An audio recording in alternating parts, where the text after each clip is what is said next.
Well, I think you just look at the numbers and see how high the revolving door numbers are to know that the most effective lobbyist is probably a former member of Congress. Bill Buzenberg executive director हैं Center of Public Integrity के, जो lobbying के बारे में बहुत reporting करती है। उनका कहना है कि वाशिंगटन में जब लॉबिंग का नाम लिया जाता है तो अमूमन फार्मास्यूटिकल इंडस्ट्री का नाम साथ साथ लिया जाता है, और वाशिंगटन का रिवॉल्विंग डोर फार्मास्यूटिकल यानी दवाइयाँ बनाने वाली इंडस्ट्री में सबसे ज़्यादा नज़र आता है। You can look at it on pharmaceutical lobby that we've been talking about. अब अगर आप फार्मास्यूटिकल लॉबी को देखें तो कुछ साल पहले कांग्रेसमैन बिली टोजेन कांग्रेस के एक बहुत ही ताकतवर मेंबर थे। टोजेन ने एक मशहूर कानून साजी पर रहनुमाई की जो फार्मास्यूटिकल इंडस्ट्री के लिए बहुत ही अहम है। जिस दिन इस कानून साजी पर रहनुमाई हुई उसी दिन टोजेन कांग्रेस छोड़कर फार्मास्यूटिकल लॉबी के सरबराह बन गए। ये है वाशिंगटन का रिवॉल्विंग डोर जो कई सालों से चल रहा है और फार्मास्यूटिकल जैसी इंडस्ट्रीज के लिए बहुत कामयाब साबित हुआ है। Extremely effective. रिवॉल्विंग डोर तो अमेरिका में सालों से चल रहा है, लेकिन आखिर ये दरवाज़ा कैसे घूमता है? लॉबिंग इंडस्ट्री किस चीज़ से आगे बढ़ती है? इन सवालों का जवाब बहुत ही बुनियादी है और कोई राज नहीं है। दुनिया में हर चीज़ की तरह पैसा लॉबिंग इंडस्ट्री के लिए सबसे अहम चीज़ रही है।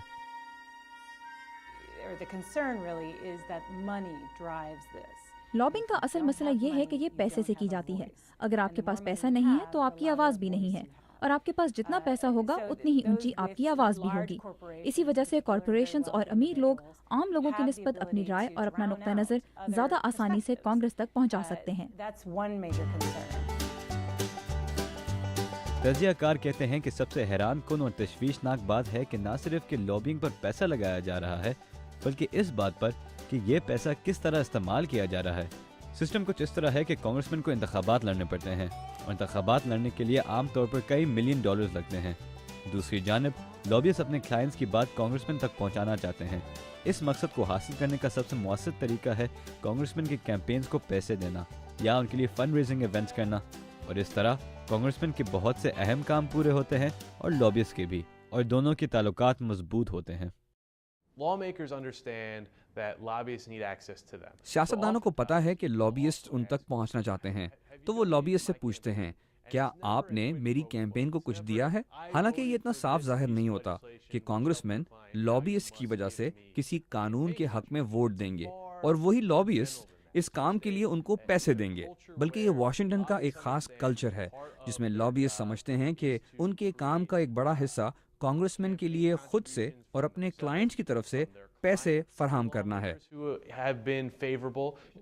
We have what is sort of a legalized system of bribery in this country. असल में ये एक जायज़ रिश्वत का सिस्टम है। हाँ, शायद ऐसा नहीं है कि कांग्रेसमैन किसी लॉबिस्ट से कहेंगे कि ये मेरा वोट है और तुमने मेरा वोट खरीद लिया है। ये रिश्वत होती है। हकीकत में लॉबिंग रिश्वत नहीं, लेकिन अगर दूर से देखा जाए तो ये सिस्टम रिश्वत की तरह ही है। एक ऐसे शख्स हैं जिन्होंने इस वॉशिंगटन कल्चर का भरपूर फायदा उठाया है। उनका नाम है जैक एब्रामोव, अमेरिका के सबसे खराब लॉबियस्ट और बुरी लॉबिंग के अलामत।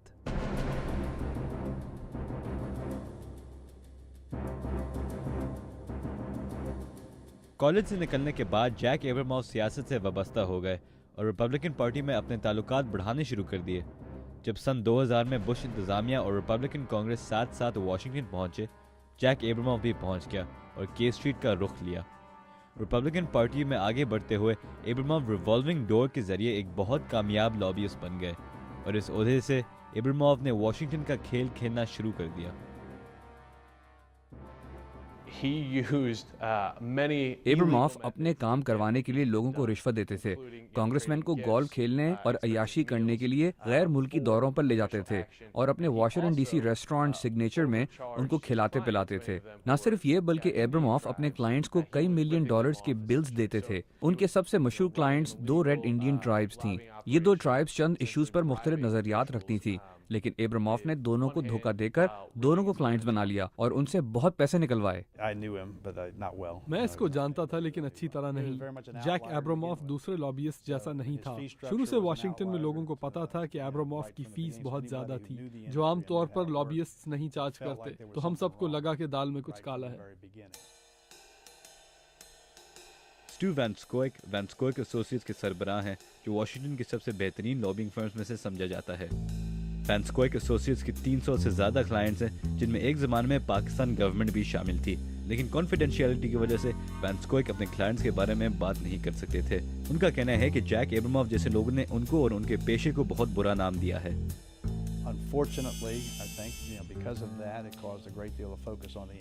हमारी बदकिस्मती है कि एब्रामॉफ की वजह से लॉबिंग के बुरे शोबों पर तवज्जो पड़ी है। 90% लॉबियस्ट अपना काम ईमानदारी से करते हैं और रिश्वत वगैरह का सोचते भी नहीं हैं। हर पेशे में खराब लोग हैं जो पैसे की लालच में कुछ भी कर लेते हैं। मेरे ख्याल में जो एब्रामॉफ की वजह से कांग्रेस में तब्दीलियां आई हैं वो गैर ज़रूरी हैं और उनकी वजह से लॉबिंग सबके लिए ज़्यादा महंगी हो गई है। 2006 में जैक एब्रामॉफ को गैर कानूनी लॉबिंग के जुर्म में 5 साल कैद की सज़ा दी गई, लेकिन उसके सरगर्मियों के असरात अब भी वाशिंगटन में देखे जा सकते हैं।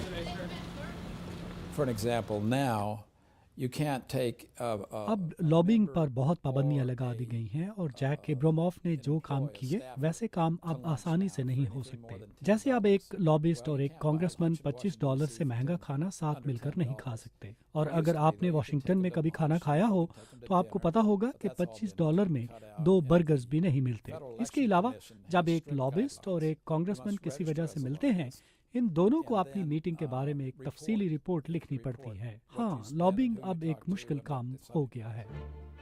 रिप्रेजेंटेटिव माइक कॉनवे टेक्सास के 11वीं डिस्ट्रिक्ट की नुमाइंदगी करते हैं और हाउस एथिक्स कमेटी के मेंबर हैं। उनका कहना है कि जैक एब्रामॉफ के बाद कांग्रेस का कल्चर भी थोड़ा बदल गया है और जब कोई कांग्रेसमैन किसी लॉबिस्ट से मिलता है तो उनको बहुत चौकन्ना होने की ज़रूरत होती है।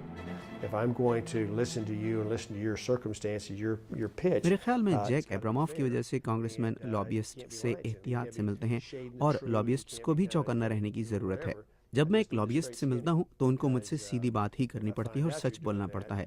उनको हर बात मुझे तमाम जावियों से बतानी होती है ताकि मैं उन पर एतमाद कर सकूं। whatever you're lobbying against.